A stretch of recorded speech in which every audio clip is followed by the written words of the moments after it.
The New Imperialism, 5.05. Reasons for European interest in overseas colonies at the end of the 19th century. As Europeans built more and more factories, they searched the rest of the world for raw materials and for markets for the goods their factories produced.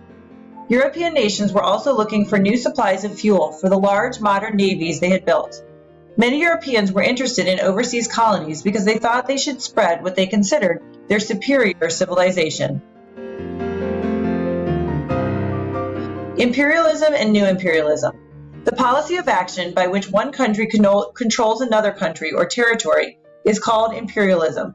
New imperialism refers to the period between the 1870s and 1910 when European nations tried to expand their empires.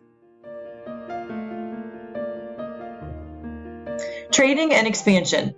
The British East India Company began to set up trading posts in India in the 17th century. During the expansion of the empire, the ruler of England was Queen Victoria. Meaning of the expression, the sun never sets on the British Empire. The empire was so vast that some parts of it was always in daylight. It spanned the globe. The empire spread from the Atlantic to the Indian and Pacific Oceans.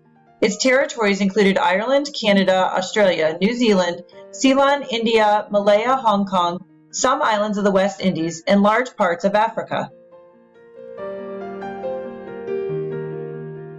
Sepoy Mutiny. In 1857, many of the Hindu and Muslim soldiers in India rebelled because they were insulted when they were forced by the East India Company to use grease cartridges made from the fat of hogs and cows. The mutiny released tension that had been building up for years as the British tried to impose their ways on the Indian population. After 2 years of brutal conflict, the British government shut down the East India Company and started ruling India directly. India under British rule. The British improved the telephone and telegraph systems, and they expanded the network of railroads and irrigation canals, but most Indians lived in poverty. Benjamin Disraeli, British statesman who challenged Britain to become a great imperial country. Pseudoscience ideas. Pseudoscience includes beliefs, theories, or practices that have been or are considered scientific, but have no basis in scientific fact. This could mean they were disproved scientifically, can't be tested scientifically, or lack evidence to support them. Some social scientists misuse the ideas of Charles Darwin in order to say that some races were superior to others. This pseudo-scientific view of race affected the way the British treated their colonies.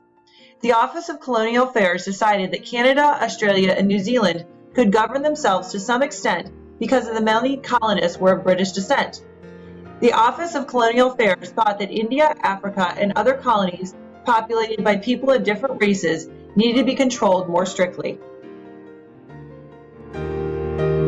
David Livingstone. He was a Scottish missionary, physician, and explorer who shaped the way Europeans thought about Africa. As he traveled throughout Africa, Livingstone tried to convert people to Christianity and tried to help the people find profitable businesses to replace slave trade. Livingstone named the spectacular waterfall he encountered Victoria Falls to honor the Queen of England. When Livingstone returned to Britain, he gave many speeches about his experiences in Africa. He talked about the evils of slave trade, the beauty of Africa, and the economic potential of Africa. The Royal Geographic Society persuaded Livingstone to look for the source of the Nile. Canal across the Isthmus of Suez. The French were eager to build a canal across the Isthmus of Suez. They wanted to link the Mediterranean and Red Seas so they could avoid a long, dangerous, and expensive journey around Africa to reach their outposts in Asia. Ferdinand de Lesseps was the Frenchman in charge of building the Suez Canal. Before the canal was built, the trip between London and India took about 3 months. After the shortcut through the Suez Canal was opened, the trip took approximately 3 weeks. Britain and Egypt in the Suez Canal. When the Egyptian Khedive became desperate for money, he sold his shares in the canal project to Queen Victoria. This quickly changed the relationship developed Britain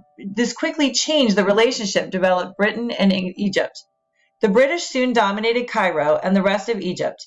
They had a strong hand in running the Egyptian affairs. Dividing up the riches.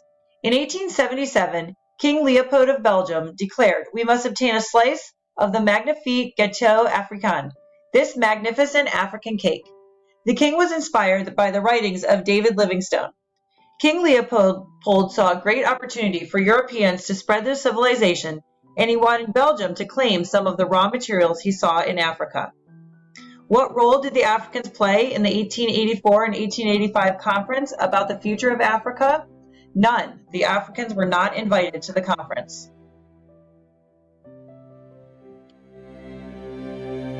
If you take a look at this map, you can see the dividing up of riches of Africa. King Leopold's slice of cake he claimed for Belgium was the Congo River. The British claimed Egypt, Sudan, Gold Coast, Northern Rhodesia, Southern Rhodesia, and South Africa. The French colonized Algeria, French West Africa, Tunisia, and Morocco. The Spanish claimed Spanish West Africa. The German claimed German West Africa and German East Africa. The Portuguese claimed Portuguese West and East Africa. Cecil Rhodes. He was an ambitious Englishman who moved to southern Africa because his doctor had advised him to live in a warm climate.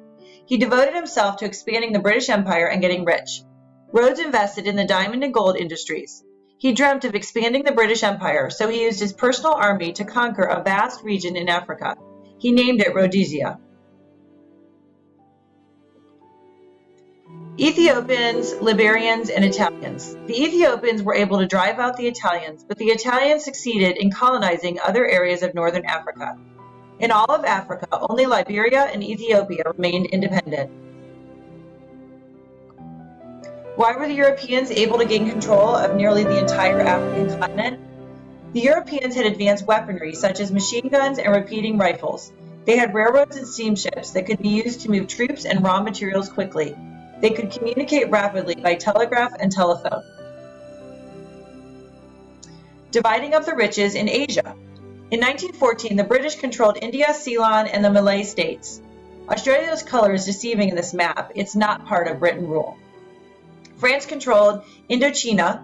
The United States claimed the Philippine Islands. The Netherlands had the Dutch Indies. New imperialism in China. Britain and other industrial powers demanded trading rights in China. Britain, France, Germany, Russia, the United States, and Japan sent troops equipped with modern weapons, and each claimed a part of China. Invasions and trade deals. The colonizing countries worked out a policy that none of them would close its portion of China to trade with the others.